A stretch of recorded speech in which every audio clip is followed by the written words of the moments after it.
एक महानुभाव ने प्रश्न किया है कि जो तुरीय गायत्री मंत्र है, क्या उस तुरीय गायत्री मंत्र का जप करने में गृहस्थ साधकों का अधिकार है अथवा नहीं।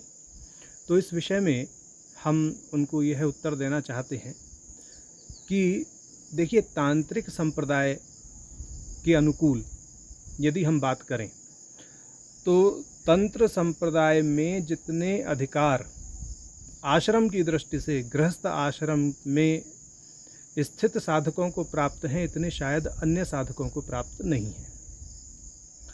और तुरीय गायत्री के जप की बात जहाँ तक है, उसके अधिकार की बात जहाँ तक है, तो उसका एक प्रमाण तो यह है कि श्री विद्या संप्रदाय में, श्री कुल में जो रश्मि माला का पाठ करते हैं साधक, प्राय पूर्ण अभिषिक्त साधक या लगभग वैसी योग्यता को प्राप्त करे हुए साधक गुरु के अधिकार से जो रश्मि माला का पाठ करते हैं, तो रश्मि माला के प्रथम पंचक का 5वां मंत्र ही तुरीय गायत्री मंत्र है। और प्राय गृहस्थ साधक ही उसको करते हैं जो पूर्ण अभिषिक्त होते हैं। तो ऐसा तो है नहीं कि गृहस्थ साधकों का उसमें अधिकार नहीं है, परंतु योग्यता की बात है। यदि आपकी योग्यता है तो आप निसंदेह कर सकते हैं, इसमें अपने गुरुदेव से आप परामर्श करें। अब चूँकि तुरीय गायत्री की बात चली है तो यहाँ पर हम 2-3 बातों को और स्पष्ट कर दें। देखिए, तुरीय अवस्था, तुरीय कूट, तुरीय संध्या, तुरीय गायत्री, और इसी के अतिरिक्त एक और विशेष चीज़ है, वो है तांत्रिक गायत्री। तो इन 5 चीज़ों का जो है ज्ञान साधकों को प्राय होना चाहिए। जब आप साधना करें और जैसे जैसे साधना की उन्नति होती है तो इन सब चीज़ों की चर्चा होने लगती है साधना में। तो तुरीय अवस्था प्राय सभी लोग इससे परिचित हैं। जागृत स्वप्न सुषुप्ति से परे जो अवस्था है वह तुरीय अवस्था है। ठीक। तुरीय कूट, श्री विद्या संप्रदाय में जो पंचदशी मंत्र है उसके 3 कूट होते हैं। तो जब तांत्रिक संध्या का विधान होता है या तांत्रिक संध्या जो साधक करते हैं तो वह एक चौथे कूट का भी या तुरीय कूट का भी उपयोग करते हैं। यह प्राय पूर्ति विद्या ही है या पूर्ति विद्या के समतुल्य ही है या वही है, कैसे भी उसको कहिए, क्योंकि स्वरूप में भेद नहीं है पूर्ति विद्या में और तुरीय कूट के स्वरूप में। तो उस दृष्टि से तुरीय कूट का विनियोग भी तांत्रिक संध्या में होता है। फिर तुरीय संध्या की बात है जो काल के सापेक्ष है, जैसे प्रातःकालीन, मध्यकालीन, सायंकालीन, इस दृष्टि से तुरीय संध्या है। तो इन सब की चर्चा हमने तांत्रिक संध्या पर हमने एक वीडियो बनाई थी, उसमें की है, तो वहाँ पर देख सकते हैं। उसके 2 भागों में वीडियो है, शायद दूसरे वाले भाग में हमने उसमें इस विषय पर चर्चा की है।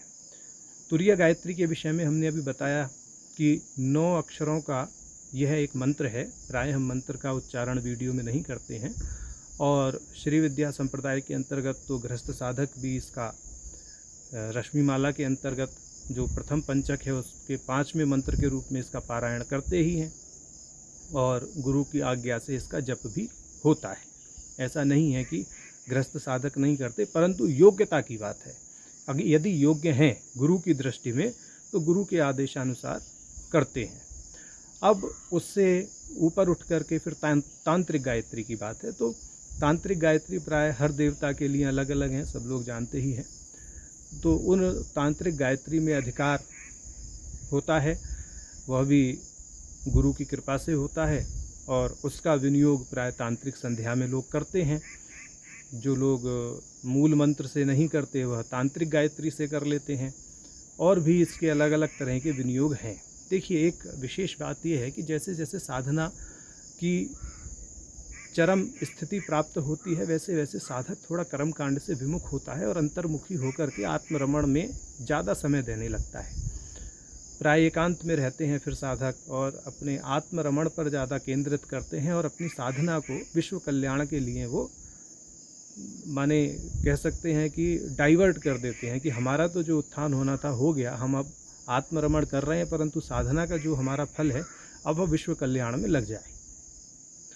तो माने तुरीय साधना जितनी भी है, माने तुरीय अवस्था में पहुंच करके जो तुरीय संध्या हैं, तुरीय गायत्री हैं, ये प्राय लोगों को लौकिक माने जो भौतिकवाद है, जो लौकिक प्रपंच है, उससे विरक्त कर देती हैं। इसलिए प्राय गृहस्थों को उस स्थिति में तो नहीं देते जब गृहस्थ कच्चा है।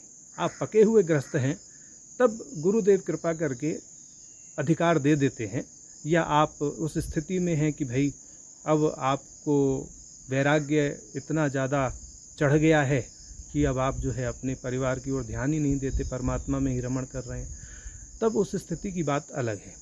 तो यह विषय वही है कि अपने गुरुदेव से आप चर्चा करें, आपकी स्थिति क्या है, परिस्थिति क्या है, पारिवारिक स्थिति क्या है, आध्यात्मिक स्थिति क्या है, बहुत सारी चीज़ों का आकलन करके गुरुदेव अधिकार दे भी सकते हैं। तो नहीं देते हैं प्राय अधिकार, उसका कारण भी हमने बताया, क्योंकि अंतर्मुखता आती है, लौकिक प्रपंच से विमुखता हो जाती है ऐसे मंत्रों से, तो इसलिए थोड़ा गुरु लोग बचते हैं कि भाई किसी के गृहस्थ में विक्षेप ना आ जाए। आपकी तो चलिए स्थिति है ऐसी कि आप समझ रहे हैं कि मैं उत्थान को प्राप्त कर रहा हूँ आध्यात्मिक, लेकिन बीवी बच्चों का क्या होगा, उस दृष्टि से भी। और फिर प्रारब्धवश यदि लिखा है कि आप त्याग करेंगे गृहस्थ का, ऐसे मंत्रों को प्राप्त करेंगे, तो देवता की अगर कृपा है, परमात्मा की कृपा है, आपके कर्म ऐसे अच्छे हैं तो हो भी सकता है, उसमें तो कोई अवरोध नहीं आना चाहिए।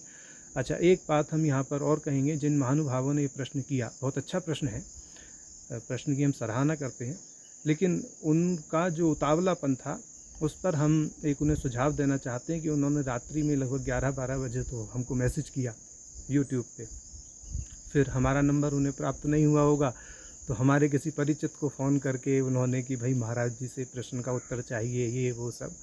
तो हम सराहना करते हैं, अच्छी बात है, आपने माने अपना प्रश्न हम तक पहुंचाया, और हम भी अपनी योग्यता अनुसार जितना हम जानते हैं, जो ज्ञान रखते हैं, उसके अनुसार हम आपको उसका उत्तर भी दे रहे हैं। बाकी आप अपने गुरुदेव से इस पर चर्चा करें, और सुझाव हमारा यही है कि आगे से ऐसा उतावलापन ना दिखाएं। आप प्रश्न डाल दें, काफ़ी लोग हमें मैसेंजर पे भी प्रश्न भेज देते हैं, हम अपनी सहूलियत के अनुसार, जब हमें समय होता है, हमारा हर समय तो मन नहीं होता वीडियो बनाने का, परंतु जब हमें लगता है कि चलो आज बनाते हैं, तो हम किसी भी प्रश्न को उठा करके बना लेते हैं। तो हम बाध्य तो हैं नहीं कि हमें ये सब वीडियो बनानी ही है या वो है, तो मतलब एक अपने आत्म रमण के लिए कि भाई चलो कुछ विषय से संबंधित चर्चा करते हैं। वैसे तो कोई हमसे मिलता नहीं, हम किसी से मिलते नहीं, तो बस इसी वीडियो के माध्यम से थोड़ा हम आप लोगों तक अपना संवाद पहुंचाते हैं। तो आगे से कृपया इस बात का भी ध्यान रखें। नमो नारायण।